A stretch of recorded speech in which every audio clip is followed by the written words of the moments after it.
Originally released in 2018 for the Nintendo 3DS, the Alliance Alive is a game that went overlooked by many, including myself.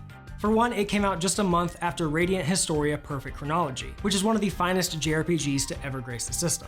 Couple that with the fact that it received a digital-only release in Europe, and it's easy to see why it went overlooked. Which is a shame, because after playing it, I can say it is easily one of the best JRPGs on the 3DS, and now one of the best on the Switch as well.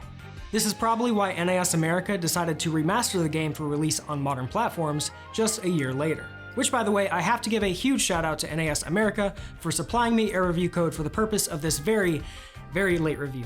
However, as always, this review is not paid for, no one is viewing this video before it is posted, and all thoughts are my own. So, is the Alliance Alive HD Remaster worth your time? Let's find out. I'm Virgil for JRPG Central, and welcome to my review of the Alliance Alive HD Remaster.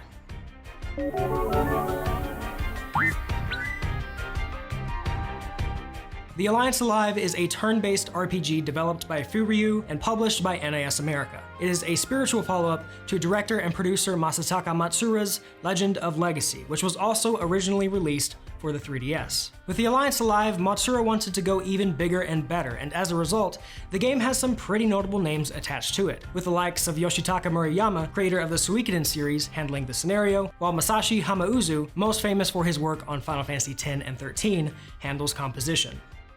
First and foremost, I feel like it needs to be said that, with this being a 3DS game at its core, you'll have to keep your expectations somewhat in check going into it, especially if you're playing on the big screen. Now, if you're playing on something like the Switch in handheld mode, the game feels much more at home since it was originally designed as a handheld title to begin with. Even if you're not though, the game is still relatively good looking, all things considered. It has a charm all its own with its fantastic world design and striking watercolor aesthetic, though its chibi art style may not be for everybody. Its user interface has also been completely overhauled to accommodate for one screen instead of two, and I think they did a really nice job. This remaster becomes even more impressive when you consider that, again, the game was originally a handheld title built on hardware that, come next year, will be a decade old. Yeah, I don't like saying that either. It's clear Furyu were really trying their best to cram a full console-quality JRPG into the little stereoscopic 3D handheld, and that original vision shines even brighter in this remaster. Its scale and ambition continued to surprise me the deeper I got into it, especially as its narrative continued to develop. The setting is as such. 1,000 years before the start of the game, powerful beings called daemons divided the human world with a magical force called the Great Barrier, splitting each land up into separate, distinct realms, all governed under daemon law. Working under the daemons are the beast folk, humanoid beast-like beings that answer only to the daemons. Lowest on the social hierarchy are humans, which are heavily discriminated against by the beast folk. Your journey begins with two of these humans, Galil and Azura, two childhood friends and members of the beast folk resistance group, the Night Ravens. Since the creation of the Great Barrier, their realm has seen nothing but cloud-covered skies every day. So much time has passed, in fact, that the idea of a blue sky is nothing more than a legend in their realm. Your first mission is to deliver intel to another resistance group. However, of course, things don't exactly go according to plan, and the story develops from there. While there's nothing earth-shattering about it, once it gets going, the story remained engaging to the very end. I say once it gets going because the beginning hours of the game are some of the slowest I've played in a JRPG in a long time. Starting out, the pacing is pretty rough. I was actually really not enjoying myself the first 5 hours or so, which is admittedly a lot of time to wait for a game to get good, though not too uncommon for a JRPG. But once your entire party comes together, everything clicks spectacularly, and the game takes off from there. Of course, a JRPG's narrative is only as good as the quality of its dialogue, and I'm happy to say that the dialogue in The Alliance Alive is incredibly well written. Along with being humorous when it needs to be, it takes on some surprisingly serious topics, such as class-based discrimination, racism, and suicide. One scene in particular that really gripped me involved a character dealing with the burden of being at fault for someone else's death. They confessed that they had contemplated suicide to cope with the immense pain and guilt they felt. This scene was not only a great moment of development for both this side character and the main character it affected, but also a great example of the team flexing its narrative muscle, showing it can cover both serious and more lighthearted topics with ease and class.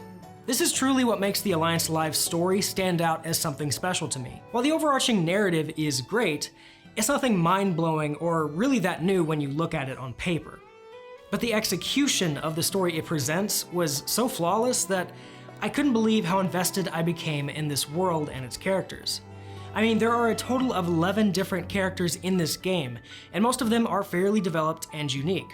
Of course, many are tropes we've seen time and time again in JRPGs, but I actually kind of liked that about it. All of their personalities gel together to form a really believable party, and once you get closer to the end of the game, you believe that these people are truly friends. That's something I really can't stand in RPGs, when characters act as though they're super close when they really have no reason to be, other than, oh, we're in an RPG party, so we're all best buds. This game really earns the bonds between the party, and it's something I really appreciated. Even the 3 characters that are completely optional get unique dialogue woven into important moments in the game. The amount of care that went into nurturing these characters really surprised me, and they are my absolute favorite part of this game. The Alliance Alive takes many of the best parts of old school JRPG design that I love so much. The optional characters and the way they're handled remind me a lot of games like Final Fantasy VI. The overworld is old school as well, with a ton of nooks and crannies full of side quests to take on, dungeons to explore, and even optional bosses to take out. Plus you get a tubby snow bunny as a mount at one point, so basically it's Game of the Year material. Wait, are those its balls? And is that its butthole? That's not really appropriate. Anyway, the one place the Alliance Alive is a little unconventional is in its combat. The battle system is kind of weird, and as I alluded to earlier, I really wasn't the biggest fan of it early on, though it grew on me the more I came to understand it. What makes it so odd and unique is the fact that your party doesn't exactly level up in the traditional sense. In fact, they don't level up at all. They don't have levels. After battle, your characters just have a random chance of increasing their HP and SP. I'm not sure what the exact parameters on this are, but it happened at a pretty natural rate, all things considered. The only thing you obtain from battle other than items are talent points. These points can be spent on talents, which can do a variety of things, including increasing your chances of getting an HP and SP boost after battle. The whole thing is kind of obtuse and not very satisfying at first, but the game supplements this lack of traditional leveling with battle arts. These are learned often during battle and are special skill type attacks based on your weapon. These vary in range, damage, target number, enemy susceptibility. There are really all kinds of different arts for every single type of weapon. And with there being 11 weapon types in the game, each with a long list of battle arts to learn, it makes for an enormous amount of customization when building your party. What I found to be the real hook for me was balancing my SP usage. You can unlock talents that both decrease your SP usage and ones that also restore SP every turn. So for me, I loved trying to use these talents together to cancel out my SP usage entirely. That way I would never run out, and save the big SP draining attacks for the tougher enemies. There are also formations which will give you certain bonuses depending on where you are at in the formation. Battle arts even have formation levels and get better as you use them in specific formations. So while it may seem weird at first that your characters don't technically level up, there are still plenty of rewards and abilities to improve to keep gameplay satisfying. There's also the ability to speed up battles, which I thought was a feature of this remaster, but turns out it was also present in the 3DS original, which is pretty cool. Overall then, while somewhat unconventional, once I had a full party, I found the battle system to be pretty damn enjoyable. Finally, let's talk for a minute about the music. As mentioned before, the soundtrack is handled by Masashi Hamauzu, who's probably best known these days for his work on the Final Fantasy XIII trilogy. Though honestly, you may have been able to guess that just by playing, because the Final Fantasy XIII influence can be heard all over this game's soundtrack, with its mix of techno-inspired ambient music and heavy use of strings and piano. Some of these tracks sound like they could have been plucked out of Final Fantasy XIII entirely, and that is in no way a bad thing.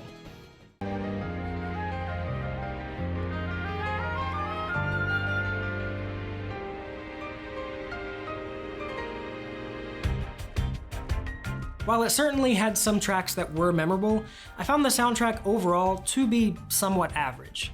The battle theme is nothing to write home about either, which is always a big miss for me in a JRPG. There are also some really odd sound design choices, like the fact that sometimes the field theme doesn't transition into an actual battle theme when on the overworld. The first time this happened, I actually thought it was a glitch, but no, when you get into a battle on the overworld, the music just keeps going into the battle, which makes for some anticlimactic fights.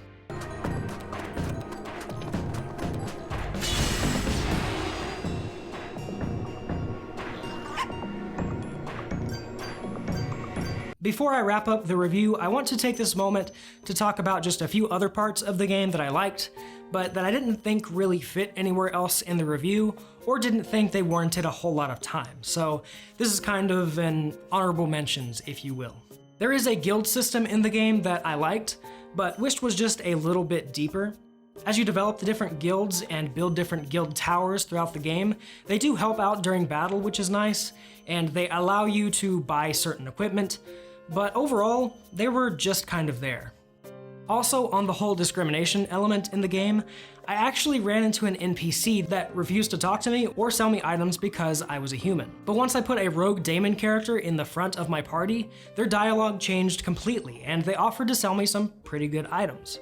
This interaction was super cool, and I only found a couple of different examples of this throughout the game. I kind of wished it was done a little bit more, but maybe I just didn't find all the examples while I was playing. But yeah, I would make sure to switch out your main character every now and then for possible different dialogue options. Overall then, the Alliance Alive Remastered really surprised me. What I thought was going to be a fine but somewhat low-budget RPG turned out to be one of the most wonderful experiences I've had on the Switch. I became engrossed in its world, characters, and story. Its battle system was unique and satisfying. It was one of those things where, as I got closer to the game's finale, I purposefully started wandering the world map, looking for other things to do because I just didn't want it to end. The Alliance Alive Remastered is the definitive version of what I would call an overlooked gem. It's got old school JRPG DNA flowing through its veins, and if you're a fan of those, I think you'll enjoy this game as well.